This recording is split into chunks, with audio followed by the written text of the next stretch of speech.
Gracias por permanecer a partir de ahora. Continuamos con la ingeniera Gloria Ceballos, que es la directora de la Oficina Nacional de Meteorología, la ONAMET, que es una entidad, como hemos aprendido con doña Gloria, fundamental, no solo en los pronósticos de lluvia y asuntos del clima, sino que sirve a tantas instituciones del Estado que a su vez sirven a la población en diferentes ámbitos. Uno no se imagina así de pronto que esa oficina tiene tanta tarea sobre sus hombros, ¿no? Así es. Vamos ahora, la formación del personal de ustedes, ¿cómo ustedes reclutan? Si hay un muchacha que dice, me gustaría trabajar ahí, es lo que me gusta, ¿qué debe hacer? Mira, no es tan sencillo. Lo primero es que nosotros tenemos un personal a nivel nacional que se llaman observadores climatológicos, que esos no tienen que tener unos conocimientos de meteorología extraordinarios, Profesionales. sino que más bien uno le da una capacitación para leer temperaturas y lluvia. Y son los que manejan las estaciones climatológicas. Están diseminados en toda la geografía nacional. Generalmente tienen que ser personas que vivan en ese lugar, porque los sueldos no son tan atractivos y además es una medición que hay que hacerla diaria. Entonces, ese personal tiene que ser local. Supongamos en una montaña por allá en medio del país, tiene que ser, estar la persona bueno, por ahí cerca. El observador de Constanza vive en Constanza. El observador de Jarabacoa o la observadora vive en Jarabacoa. El observador de Santiago Rodríguez o la observadora viven en Santiago Rodríguez. Los observadores de Sabana de la Mar son de Sabana de la Mar.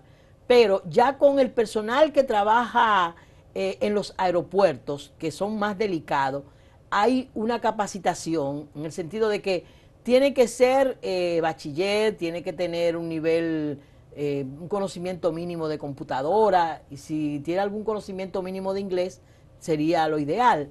Entonces, se le da un curso básico de observador meteorológico, que hay una escuela en meteorología que la dirige el licenciado Hugo Segura, que fue mucho tiempo director de la parte de física de la UAS.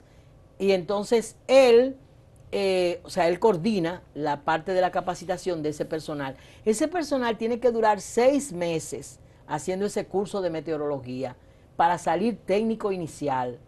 Entonces, para trabajar en los aeropuertos tiene que hacer otro nivel, que es un técnico medio, ya enfocado a la parte de aeronáutica. Entonces, pero para la parte que trabaja pronóstico, que son los meteorólogos graduados, eso tienen que ir fuera del país a terminar como si fuera una licenciatura. O sea, generalmente los que tienen una carrera de ingeniería o de licenciatura en matemática o en física, tienen la facilidad de que le van a exonerar muchas materias, tienen que completar las de meteorología. Pero nosotros tenemos personal que se ha ido desde cero, como dicen, y tienen que estudiar eso como una carrera, durar 3 y 4 años en una universidad fuera del país para hacerse meteorólogo. Entonces, esa es el mecanismo de capacitación. ¿Hay facilidad en la ONAMET, si se está formando una persona, de enviarlo al exterior y todo eso? Nosotros nos manejamos a través de la Organización Meteorológica Mundial, porque no voy a crear falsas expectativas. La Organización Meteorológica Mundial, como le interesa que todos los servicios meteorológicos nacionales de los diferentes países tengan ese personal capacitado, se encarga de ofrecer becas para que, por ejemplo, en España es frecuente que cada 2 años poder enviar un personal técnico, una persona, vamos a decirlo así, a que se prepare en el área de ya ser meteorólogo. Ahora mismo nosotros tenemos 2 técnicos nuestros que, como ya los recursos lo han ido recortando los organismos internacionales, ellos lo están haciendo semipresencial. Aquí hacen una parte vía internet, virtual, y luego ya, incluso hoy recibí una comunicación donde dice que el examen ya final de esa parte virtual va a ser en la Embajada de España. O sea, con todos los controles de rigor. Para entonces ese personal, ya cuando se gradúe, que son 2 solamente, van a España, cuando concluyan esta parte, a hacer la parte presencial. O sea, es muy riguroso. Sí. ¿Por qué? Porque es que uno tiene una gran responsabilidad. Sí, no, tiene que ser una persona que ame mucho esa profesión Así es. y que decida que va a estar dedicada a eso prácticamente toda su vida, ¿verdad? Bueno, o que va a ser docente porque es compatible con la También, docencia. también. Por ejemplo, yo tengo más de 20 años dando clases en universidades y ha sido compatible la parte de la meteorología con la docencia. Y así hay varios meteorólogos que también comparten el trabajo de meteorología con la docencia. Además de que es muy importante la parte docente para nosotros en el sentido de coordinar con el Ministerio de Educación y en muchas ocasiones lo hacemos para que las escuelas, sea que envíen jóvenes, niños allá a recibir alguna información o que técnicos nuestros se desplacen a esas escuelas o colegios a dar charlas sobre la temporada ciclónica o sobre los fenómenos atmosféricos. Incluso ahora que nosotros estamos en la parte de tsunami, que es otro tema que también tenemos sobre Sí, nuestros hombros. esa palabrita tiene unos cuantos años nada más, antes no se mencionaba, no No, pensaba que era un asunto de Japón nada no. más. Desde el 2009, meteorología es el punto focal de alerta de tsunami. O sea, ¿por qué? Por lo que decíamos al principio, porque meteorología trabaja las 24 horas del día y se necesita estar permanente monitoreando para emitir una alerta con relación a que haya ocurrido algún terremoto que amenace generar un tsunami y entonces hay que dar respuesta inmediata, eso no puede esperar. Bueno, usted me ha dicho, ingeniera, que esta temporada será activa, pero mientras llegan, y ojalá que no lleguen, convertidos en huracanes, atacar, todas esas cosas que se están anunciando, sí tenemos unas lluvias que han estado más o menos permanentes en las últimas semanas. ¿A qué se deben esas lluvias? Fíjate, hemos tenido un mayo lluvioso. Hemos tenido un mayo, como yo he dicho ya en varias ocasiones, como décadas anteriores. O sea, el comportamiento de mayo, Como era el mayo ahora en el tradicional, que se decía que era de 2016, mucha lluvia. ha sido un Sí. comportamiento en el que hemos tenido lluvia prácticamente todos los días. Hemos tenido vaguadas que han afectado. Prácticamente, ahora mismo el pronóstico de vaguada es una vaguada que se ha mantenido hace alrededor de 2 semanas en los niveles altos de la atmósfera y es la que genera esa inestabilidad y provoca las lluvias. Pero es importante que hoy, en presente, 1 de junio, informemos que hay una onda tropical que se está desplazando y que va a generar lluvias. Hoy miércoles y mañana jueves. Y aún el viernes vamos a tener algunas lluvias importantes, sobre todo en el área de la cordillera central. Ya en el fin de semana, que esa onda se aleje, ya no van a ser tan significativas las lluvias que vamos a tener. Sí, por la cantidad de lluvia que ha caído, no hay temor de que los suelos estén saturados y se produzcan esos deslizamientos de tierra que a veces son muy dañinos, muy peligrosos. Bueno, estas lluvias, las que hay expectativa de que ocurran, los modelos están indicando que podrían llegar a los 100 milímetros, sobre todo el jueves y aún el viernes. Entonces, tenemos ya mucho suelo saturado. Es para tomar todas las medidas preventivas, sobre todo en las áreas, como señalaba, en que ha llovido mucho. Ha llovido mucho en el suroeste, ha llovido, o sea, en San José de Ocoa, en Asua, en San Juan, en el Cibao ha llovido en La Vega, bueno, ha llovido en Santiago, que generalmente los acumulados de lluvia no son tan importantes. Y la semana pasada tuvimos hubo unas varias áreas inundaciones inundadas, sí. extraordinarias, pero es que tuvimos una lluvia tan intensa que fue de más de 100 milímetros en 2 horas y media. Y eso es una intensidad muy importante. Entonces, suelo saturado, lloviendo sobre mojado, hay que tomar las medidas preventivas. Ya las instituciones de protección civil, nosotros, previo a decirlo aquí, ya hemos advertido de que los modelos están indicando de que vamos a tener lluvia significativa estos días. Bueno, lo bueno en esa parte es que habíamos salido de una sequía terrible que duró prácticamente un año más. Casi 2 años. Casi 2 años, o sea que las lluvias en principio son bienvenidas. Después ya entonces saturan los suelos y uno quiere como ya que no queremos se más. detengan. Pero mientras tanto, bienvenidas las lluvias. En fin de semana no vamos a tener muchas lluvias. Bien, muchísimas gracias a la ingeniera Yo Gloria encantada. Ceballos, directora de la Oficina Nacional de Meteorología, que nos ha dado estas informaciones tan importantes sobre la temporada ciclónica y las lluvias, pero además que nos ha enseñado un poco más acerca del trabajo de esta entidad tan valiosa que uno solo suele asociarla a los pronósticos Que del si va a clima, llover o no va a llover. pero que hacen muchísimas cosas más, trabajando con los ministerios de salud, con los aeropuertos, con el INDRI, Ministerio de Medio Ambiente, Salud, Educación, Agricultura, Agricultura muy también. importante para la Y agricultura. además de que es una entidad que tiene un personal que realmente ama lo que hace. Se mantiene Así ahí es. todo el tiempo y cuando son nombrados es porque tienen muchísimas experiencias, que no es lo usual en nuestro estado, que muchas veces aparece cualquiera y lo nombran. Ese no es el caso de ustedes. No, no puede, porque entonces puede haber problemas cuando vienen las situaciones difíciles. Todos los que están ahí saben lo que tienen entre manos. Sí, Muchísimas gracias, ingeniera. encantada. Amigos, no se vayan, que hay más en Acento TV.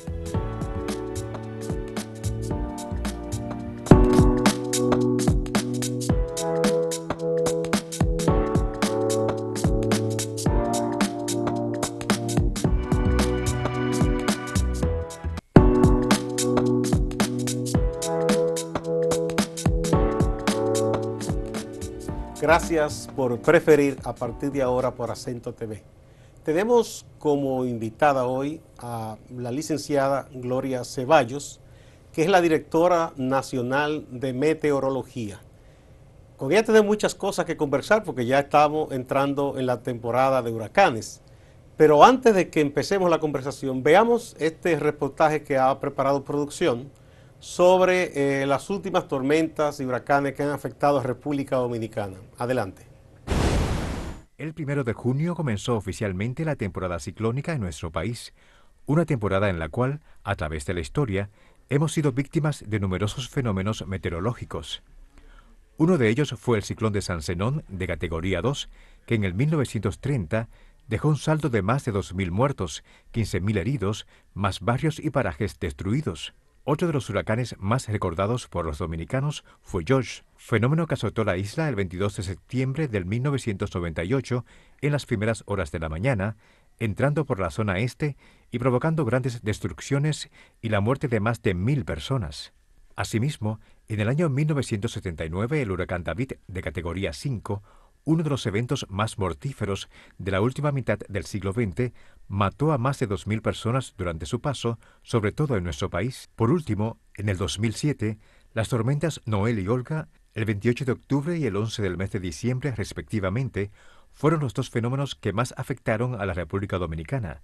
Noel alcanzó vientos sostenidos de casi 64 kilómetros por hora, provocando la muerte de 73 personas, 43 desaparecidas, 64.096 evacuadas y 1.526 fueron rescatadas. En tanto, la tormenta Olga dejó 14 muertos, 34.480 personas damnificadas y daños en 6.896 casas. Yo creo que en términos de eventos hidrometeorológicos, el huracán es lo máximo que puede tener un país en un momento determinado, porque al mismo tiempo se manifiesta en vientos que rompen todas las estructuras, que no soporten velocidades de 200 kilómetros por hora. En ese mismo momento descarga una cantidad de lluvias que desbordan todos los cauces normales. Entonces, la pregunta obligada es, ¿está nuestro país realmente preparado para enfrentar estos fenómenos? Yo creo que no, porque no nos hemos estado dando cuenta, ¿no?, de que realmente esa es una realidad de República Dominicana.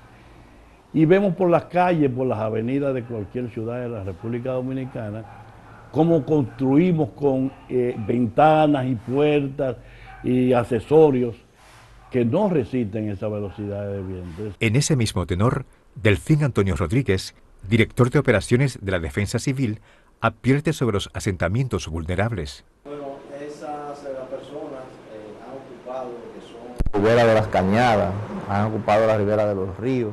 Ejemplo lo tenemos en lo que es la provincia de Jimaní, en la riada de lo que fue el sector o el barrio La 40, donde perdieron la vida unos 800 entre dominicanos y nacionales haitianos, por estar ocupando la ribera de los ríos. Vulnerabilidad que para Coco amerita una mayor información a la población. Espejo puede ser los Estados Unidos de América, que nos queda cerca, y Miami es el lugar, el hogar del Centro Nacional de Huracanes. Usted entra a la página del Centro Nacional de Huracanes de los Estados Unidos y va a ver que hay videos permanentes durante el año entero, de una semana de capacitación pública que se da para que la gente aprenda lo que son los huracanes y cómo tienen que accionar. Nosotros somos más vulnerables que los Estados Unidos de América, de manera que nosotros debemos capacitar más a la población para una mejor respuesta. Aquí estamos con doña Gloria Ceballos, directora de la ONAMET. Vimos ese breve reportaje que mencionó algunos de los fenómenos. Ahí, por ejemplo, no se mencionó Flora ni el huracán Inés, que también fueron fuertes en aquellos años, hace muchísimos años, los 60. En todo ese tiempo, República Dominicana ha acumulado una gran experiencia. ¿Qué tan preparados estamos hoy los dominicanos y dominicanas, doña Gloria, para enfrentar cualquiera de estos eventos de la naturaleza, que sea huracán, sea tormenta tropical? Fíjate, lo primero es saludar a todo el público que nos está mirando, ya iniciando hoy la temporada ciclónica 2016 y las perspectivas que tenemos de tener una temporada ciclónica un poco más activa de lo normal. Con relación a si estamos preparados o no, siempre está esa inquietud. Uno siempre va acumulando experiencia de los fenómenos anteriores. Y por ejemplo, en el caso de República Dominicana, nosotros marcamos un antes y un después con la tormenta tropical Noel. Noel obligó a los organismos de protección civil a interactuar de una manera más coordinada. Previo a Noel, cada uno de los organismos desarrollaba su labor de una manera más o menos particular, pero sin embargo, el paso de Noel nos hizo reflexionar mucho en la necesidad que había de que todas las instituciones trabajaran con un fin común, que es precisamente proteger vidas y propiedades. Y a partir de ahí, los protocolos que se han creado para fines de actuación de las diferentes instituciones han sido extraordinarios y se ha visto cómo, a pesar de que hemos tenido ondas tropicales, vaguadas, incluso algunas tormentas que se han acercado luego ya de esa fecha, como fue el huracán Sandy, que aunque no nos afectó directamente, pero de manera indirecta provocó acumulados de lluvia muy importantes, sobre todo para el litoral sur nuestro.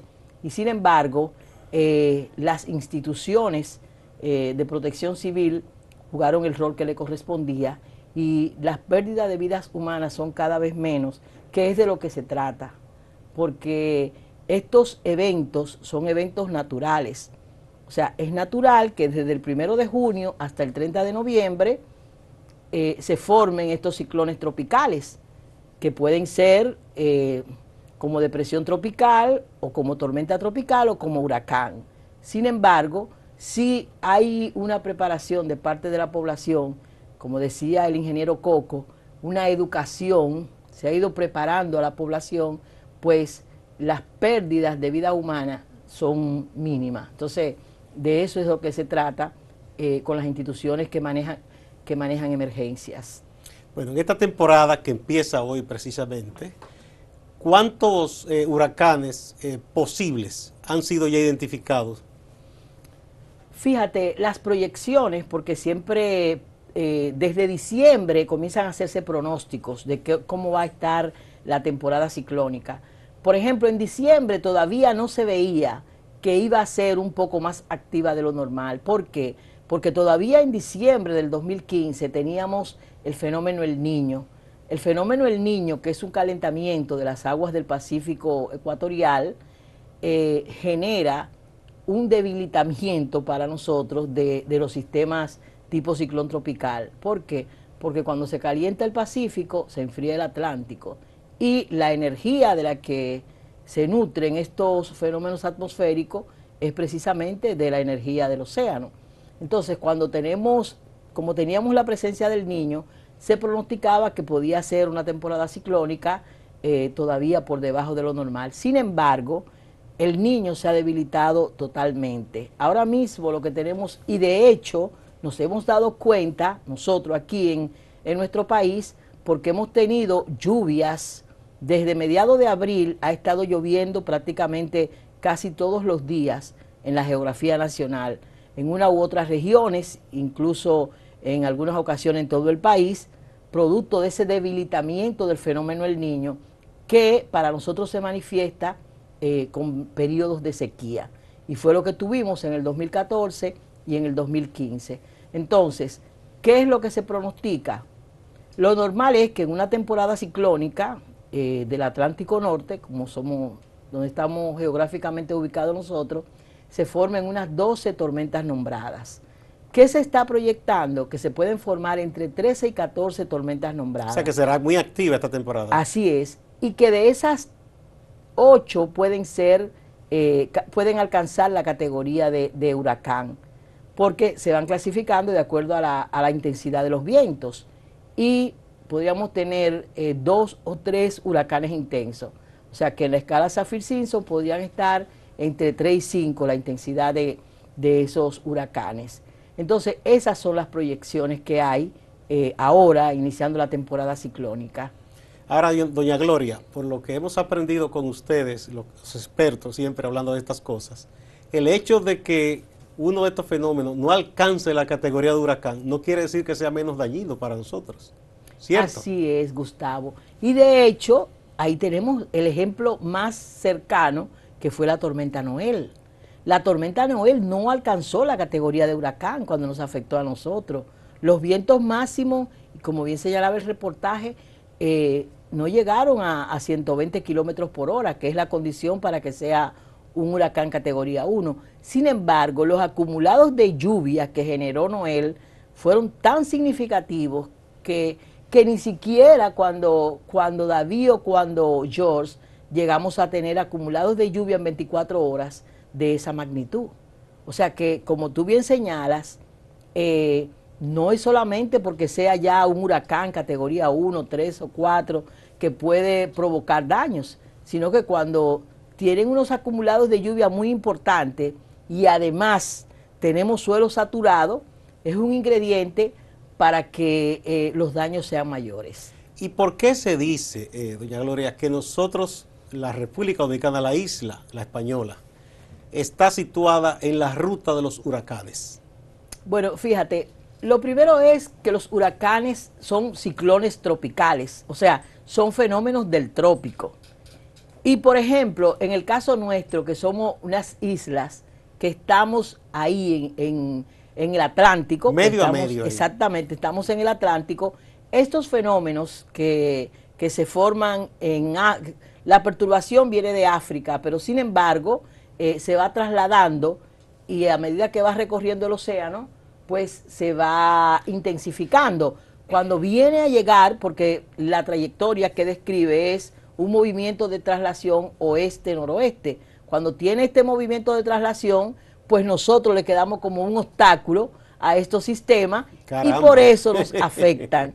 Sino ellos, porque ellos describen como una parábola, sino ellos describirían su parábola y volverían otra vez al mar, pero a la parte norte, que es donde ya las aguas están frías, y se debilitarían. Ahí se debilitan. Estuvimos viendo unas gráficas que me gustaría, por favor, que nos repitan de nuevo en la pantalla para que usted nos dé algunas explicaciones.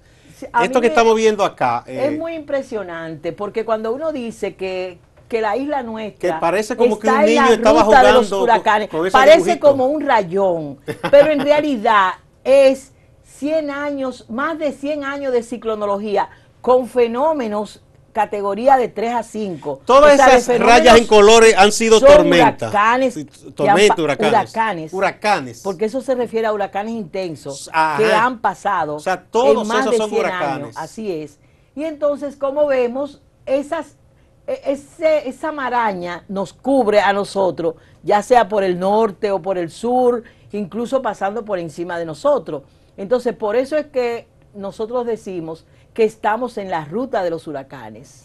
Se han dado casos, no le puedo citar un nombre específico ahora, pero sí recuerdo que fue en el año 95-96, que venía un huracán y se veía gigantesco en el mapa, todos estábamos asustados, y de pronto tomó una ruta como hacia arriba, antes de tocar la parte este de nuestra isla, y se fue para allá arriba y como para Miami, esa zona. ¿Qué ocurre en esos casos? ¿Por qué se desvía de una manera súbita, podríamos decir, un huracán? Fíjense, esos fenómenos atmosféricos, ellos vienen con un desplazamiento, pero ellos son afectados tanto por lo que ocurre en el océano, que es quien le aporta la energía, como con la situación que hay en la alta atmósfera. Cuando en la alta atmósfera hay unos vientos muy fuertes, se convierten en cortantes, y así como se llama, hay una cortante, una cizalladura que los empuja, o sea, como que le pone un bloqueo, y por eso es que ellos, cuando se encuentran en la alta atmósfera, esa situación, lo que hacen es que se desvían, como bien señala, o sea, uno pensaba, va a afectar porque viene rumbo a nosotros, pero cuando llega a esa situación y se encuentra que en la alta atmósfera hay unos vientos muy fuertes, unos vientos cortantes, entonces el sistema se desvía, o sea, le huye a esa situación, y de ahí que uno entiende como que fue que, bueno, pero cogió otra ruta, en realidad es que en la alta atmósfera encontró esa situación. Bien, con su permiso vamos a una primera pausa.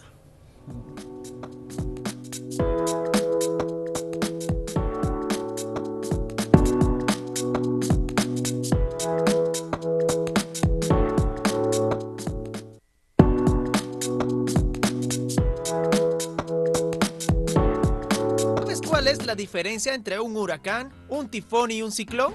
La verdad es que no existe más diferencia que la de sus nombres dependiendo del lugar de donde se producen. En el Atlántico Norte y el Pacífico las tormentas se llaman huracanes, en honor al dios del Caribe del mal llamado Hurricane. En el Océano Índico, sureste y suroeste del Pacífico se le llama ciclones tropicales severos. En el Pacífico noroccidental, las mismas tormentas fuertes se le llaman tifones. Para ser clasificado como un huracán, tifón o ciclón, una tormenta debe alcanzar la velocidad de viento de por lo menos 119 kilómetros por hora. Recuerda, un huracán, un tifón y un ciclón son lo mismo. Lo único que cambia es el nombre por el lugar de donde se producen. Díganos si estuvo bien o estuvo mal ese brevísimo reportaje, Sí, tratando de que la gente entienda un poco la cosa. Como es tan breve y es tan educativo, yo solamente le quiero hacer una breve explicación en el sentido de que cuando hablamos de ciclón tropical es la circulación la que le da el nombre, la circulación cerrada. No es el lugar de origen. No, entonces es una circulación ciclónica, o sea, en la que los vientos giran en el hemisferio norte en sentido contrario a la manecilla del reloj y en el hemisferio sur en el mismo sentido de las manecillas del reloj. Entonces, la perturbación atmosférica se forma cuando encuentra energía suficiente y esa circulación cerrada, un sistema de baja presión, entonces comienza a ser un ciclón con velocidad de los vientos de 55 kilómetros por hora, es una depresión tropical. Si los vientos se siguen intensificando y alcanza 65 kilómetros por hora, entonces una tormenta tropical continúa intensificándose y los vientos alcanzan 120 kilómetros por hora, comienza a ser un huracán. O sea que las depresiones tropicales, las tormentas tropicales y los huracanes son ciclones tropicales. Todos ciclones, sí. Esa quería hacer esa aclaración. No, pero muy bien, no estuvimos tan mal entonces en Así la ilustración. Usted nos decía en principio que con la experiencia que se ha acumulado en el país, ya las distintas instituciones que trabajan en el socorro, en el auxilio a la población, para tener sobre todo la meta de preservar vidas, ya trabajan muy coordinadamente. No es como antes que cada uno llevaba una agenda. Así es. Pero yo pienso que la oficina que usted dirige, la UNAMED, es fundamental, es transversal a todas. Así es. Es decir, todos tienen que nutrirse constantemente de las informaciones que ustedes están enviando. ¿Correcto? El rol que nos toca a nosotros es muy importante. la Oficina Nacional de Meteorología es el organismo técnico-científico que alerta a las instituciones de protección civil cuando hay alguna perturbación atmosférica que amenaza el territorio nacional. O sea, cualquier fenómeno hidrometeorológico, sea una vaguada, una onda tropical, una tormenta, un huracán, cualquier fenómeno hidrometeorológico que pueda provocar algunas lluvias significativas, o cuando hay algunos periodos de sequía largo, también tenemos que estar ahí para explicar hasta cuándo se va a prolongar, qué lo está produciendo. O sea que nosotros somos ese organismo técnico-científico que tiene esa función. Entonces, para nosotros es estar las 24 horas pendiente de que se forme alguna perturbación atmosférica y que amenace el territorio nacional, para inmediatamente activar al Centro de Operaciones de Emergencia, quien a su vez es el encargado de activar a toda la Comisión Nacional de Emergencia, a todas las instituciones que integran la Comisión Nacional de Emergencia, para que se tomen las medidas preventivas. Estamos hablando de Defensa Civil. Bueno, son 23, están todos los ministerios, la policía, los bomberos. Exactamente. El general Méndez es experto en detallar cada una de ellas. Bueno, ya él tiene un tiempito ahí, ¿verdad? Así es. Pero sí te puedo decir que el Centro de Operaciones de Emergencia es el brazo operativo de la Comisión Nacional de Emergencia. Y que la Comisión Nacional de Emergencia la preside la Defensa Civil. O sea, el director de la Defensa Civil es quien preside la Comisión Nacional de Emergencia. Pero el brazo operativo de la Comisión Nacional de Emergencia es el Centro de Operaciones de Emergencia. Entonces ya, todo eso que yo te decía, de que cada una de las instituciones saben cuál es el rol que le corresponde, es porque antes, hace muchos años, tú veías, excúsenme la expresión, que en un lenguaje muy llano, primera base conejo bus, segunda base conejo bus, tercera base conejo bus. Ya no es así. Ya cada quien sabe el rol que le corresponde y hace lo que tiene que hacer.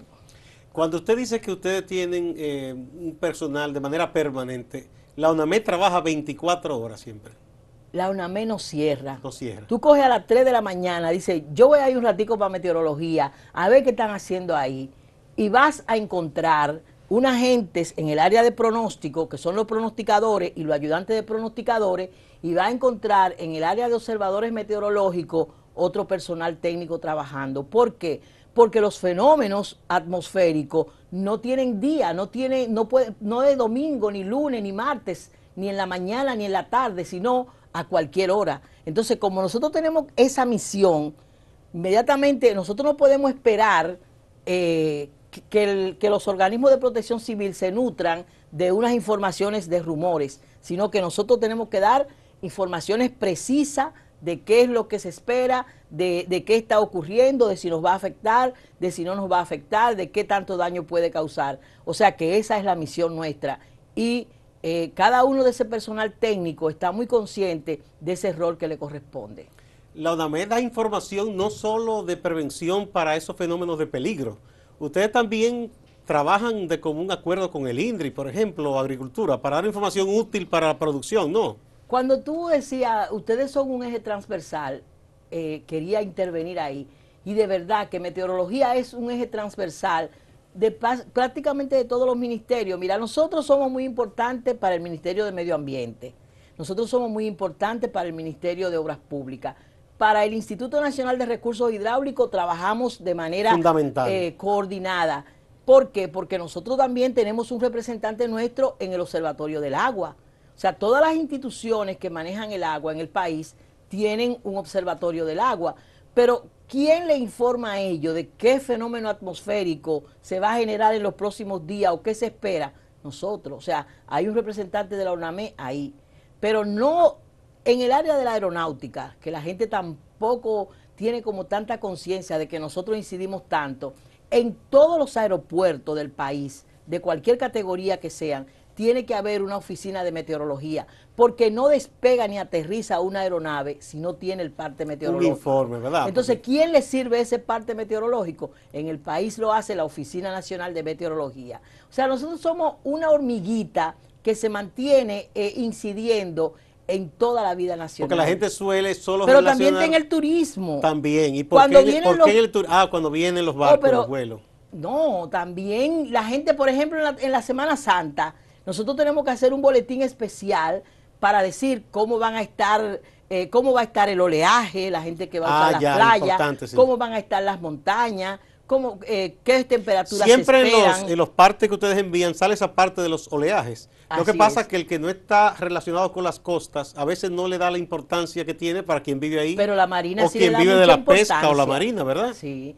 Y o un crucero también. De hecho, nosotros tenemos que dar información cuando hay unas recomendaciones, cuando hay un oleaje anormal, de manera que los pescadores y cuando no se puede salir de puerto, nosotros somos quien brindamos esa información y la Marina la ejecuta, o sea, la lleva a que se cumpla. Si nosotros decimos, mira, las pequeñas embarcaciones tienen que permanecer en puerto, son recomendaciones que da la Oficina Nacional de Meteorología. Pero en el área de salud pública, lo que tiene que ver con la transmisión ahora que hay tantas enfermedades que tienen que ver con la humedad relativa y eso, ¿qué le favorece, qué no le favorece? Cuando hay lluvia, cuando hay sequía, también tenemos que estar para dar esa información. O sea que incluso a veces nosotros tenemos que convertirnos como en pulpo, o sea, un solo meteorólogo tiene que hacer varias funciones porque no damos abasto para satisfacer todas esas necesidades. ¿Con qué personal cuenta numéricamente la UNAMED? La UNAMED tiene más de 250 técnicos, pero son clasificados. Hay unos técnicos básicos, hay unos técnicos medios y hay meteorólogos. Meteorólogos graduados de universidades hay alrededor de 12, que son la cabeza pensante. ¿Se estudia aquí en República Dominicana? No, aquí todos esos meteorólogos nuestros han tenido que, o son ingenieros que han tenido que ir a completar algunos cursos para hacerse meteorólogo, o son licenciados en física, pero eso se estudia, por ejemplo, en Costa Rica, hay universidades de Costa Rica que tienen la carrera de licenciatura en ciencias atmosféricas. España es un gran colaborador nuestro. Yo, por ejemplo, me formé en España. España tiene una... ¿Esa es su profesión original en usted? No, yo soy ingeniera civil. Civil. Pero cuando estaba estudiando ingeniería civil, trabajaba en meteorología. Y entonces tuve la oportunidad de obtener una beca, sí, porque eso apasiona. Es fascinante. El que trabaja ahí no trabaja de que porque le paguen un buen sueldo, ni porque... No, trabaja porque le gusta, porque eso es una pasión. Uno entra por la parte económica, pero después uno se apasiona. Tuve incluso la gente de servicios generales, cuando ellos van a su casa o a sus barrios, la gente le pregunta, desde que ellos dicen que trabajan en meteorología, porque ellos lo cuentan, la gente le pregunta en el vehículo que se están transportando, y va a llover hoy, y es verdad que viene una tormenta. O sea, todo el mundo está involucrado con el tema. Y podemos decir de esa oficina también, por lo que uno sabe de su historia, que es de las instituciones estatales donde la meritocracia se toma en cuenta, porque todos los que están ahí se han formado y tienen una experiencia. Ahí no se puede improvisar. No, para nada.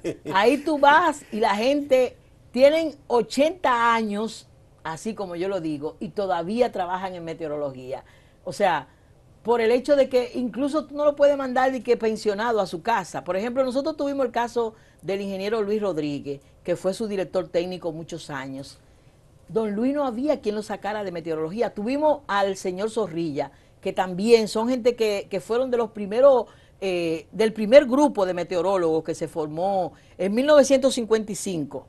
Y esa gente seguían allá y allá murieron. O sea, tuvo que ya fallarle. Es una vocación en gran medida, además de una profesión, y que se necesita un conocimiento científico y técnico muy vasto también. Y que tú nunca terminas de aprender. Digo, casi todas las carreras son así. Uno siempre tiene que aprender algo. Tiene que mantenerse al día. Para estar actualizado.